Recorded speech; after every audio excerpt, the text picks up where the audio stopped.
Magic the Gathering is a game with tens of thousands of cards, and some of them are as complicated as understanding banding or layers. If you claim to know what Questing Beast or Wheel of Misfortune do without checking the card, you're a filthy liar. With Modern Horizons 3, Wizards has given me flashbacks to all of these rules confusions with just one card. Shadow of the Second Sun is inspired by a card that's caused me so many headaches since its first printing, and this time, I'm cutting the arguments off before they happen. Shadow of the Second Sun is an aura enchantment that has a pretty simple effect. It gives you a second beginning phase. This means you get to untap, upkeep and draw twice in a turn. This isn't a new effect, in fact it's a direct callback to a card that first debuted in Commander Legends that I played quite a lot, called Sphinx of the Second Sun. Sphinx of the Second Sun is an excellent card, and Shadow makes it even easier to draw extra cards and trigger additional upkeeps by being a harder to remove enchantment. You get to go into your opponent's turns with all of your permanents untapped and an extra card into your hand. And in my old quaint itinerant meddler deck, Sphinx was an absolute fiend for keeping control over the board.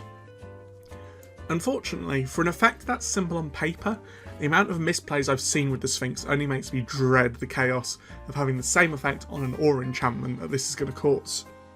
I remember the moment where it was finally explained to me just how badly I'd been misplaying the Sphinx. I'd used it to run away with the game, drawing enough control pieces to keep everybody else down while I stormed on ahead. And then the dreaded, "I don't think that's what that card does," came.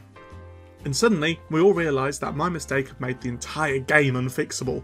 I'd drawn too many cards, counted too much, put too many permanents into play, and even if I'd backed out of the game now, the effect it had up to then was massive. See, the problem with both Sphinx and Shadow of the Second Sun is it's easy to miss the important info of when the second beginning phase happens.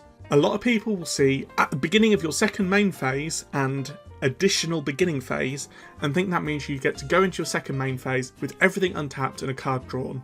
They get so excited about the raw power of the effect that they miss three crucial words: after this phase. The ability triggers at the start of your second main phase, but you don't suddenly back up to an earlier point in the turn, jam a second beginning phase in. It tacks on afterwards, after your second main phase, but before your end phase. This dramatically reduces the power of second Sun-esque effects. You're not getting a whole second main phase with everything untapped, and you can't play anything that isn't an instant, a permanent with a flash, or an activated ability. You're still going into your opponent's turns with a handful of cards and the mana you need, but it isn't the total reset people mistakenly think it is. Shadow of the Second Sun does one thing that Sphinx didn't. It explains exactly when the additional starting phase is in the Italic reminder text. The end step happens after the added untap, upkeep and draw steps. It's a good way of explaining both what an additional beginning phase entails and when it happens, but I'm not convinced it's going to be enough. People already don't read cards. Both Shadows and Sphinx explain what the card does already, but people choose what they want to see. And when you dangle as powerful an effect as an untap before your second main phase in front of them, they're going to leap onto the idea. This isn't something that Wizards can design around, as any solution involves more text people won't read, or changes the card too much to be a worthwhile callback.